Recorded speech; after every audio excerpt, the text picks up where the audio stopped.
Hi guys, how are you all today morning? Good morning. In this verse of Ashtavakra Gita, Raja Janaka tells,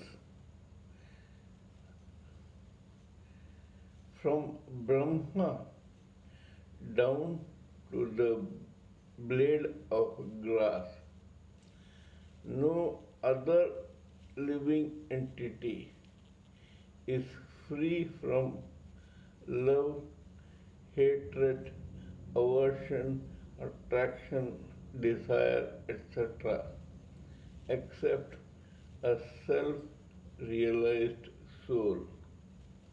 In this, he says, out of every living entity born of four sources provided by Brahma. What are these four sources? Some are born out of womb, others are born out of eggs, others seeds, and the others sweat or vapor. All these are living entities of different categories, and that is why Raja Janaka says, from Brahma down to the last blade of grass.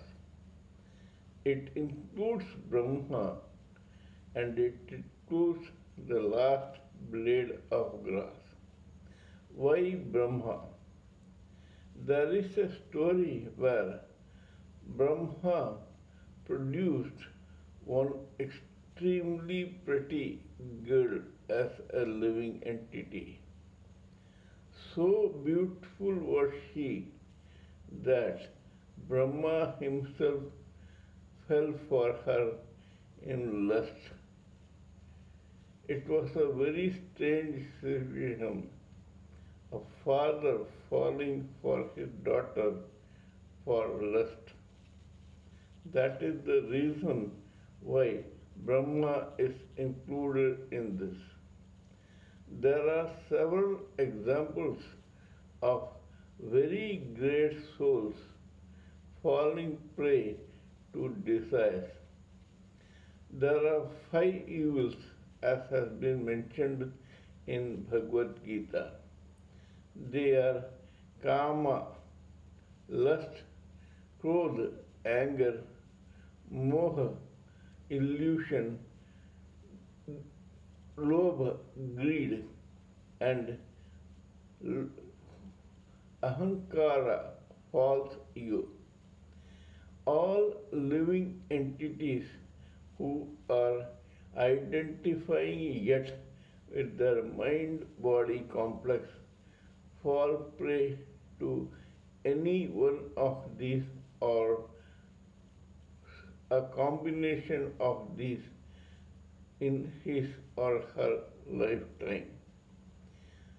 Only the self-realized soul who stops identifying with the mind-body complex and who is detached from this universe can get away from these evils.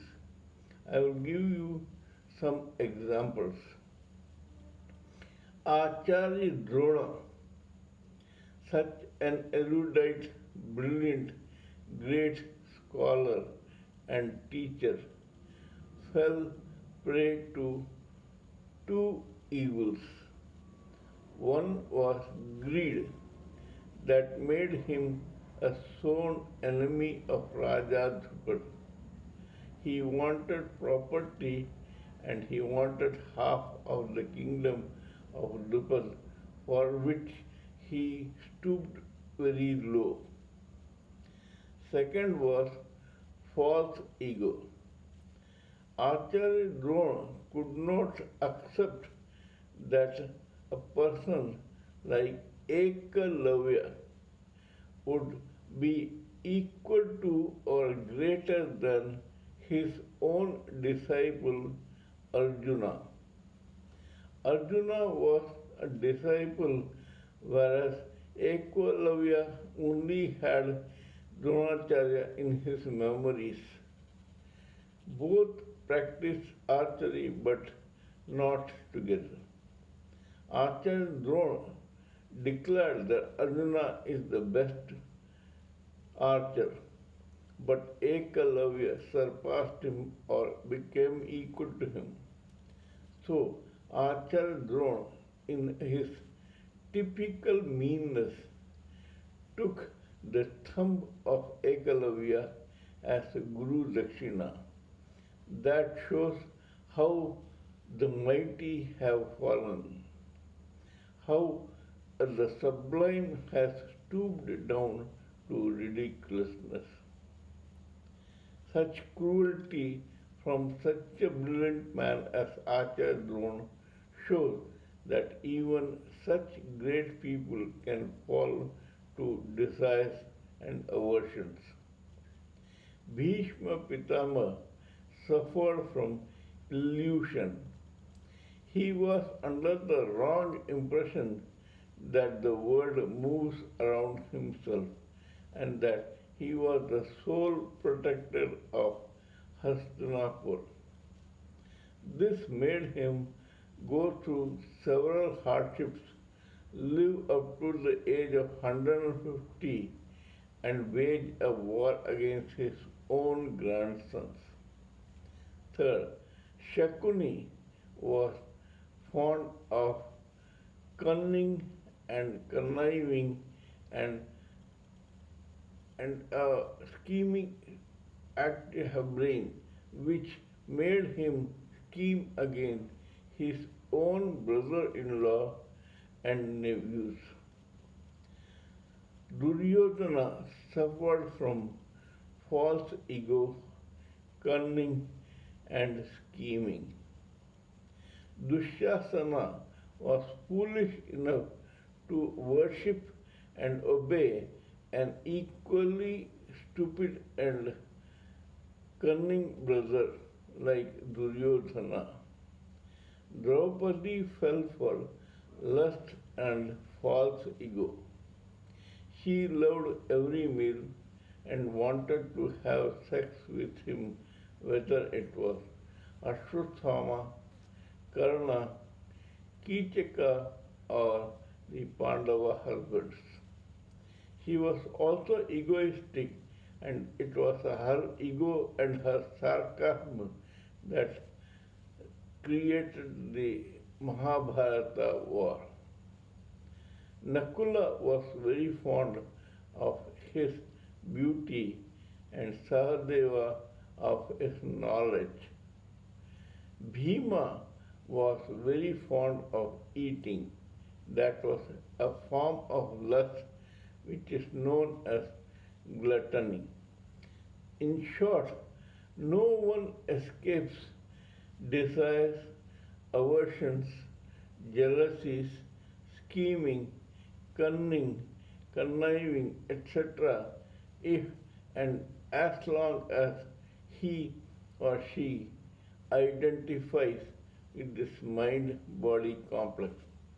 Only one person who comes out of this universe successfully and begins identifying himself or herself with the self, the eternal self, God, or Brahman, succeeds in moving out of this universe and its creations.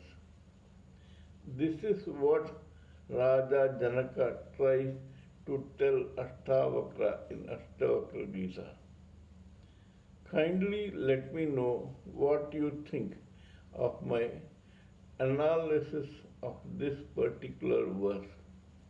If you sincerely believe that I am talking sense, please subscribe to my channel and press the bell icon so that I can keep reminding you of my past and future videos. Please interact with me and please give me your priceless opinions, ideas, thoughts, quizzes, etc., so that we can brainstorm together and come up with theories which may be beneficial to the future generation.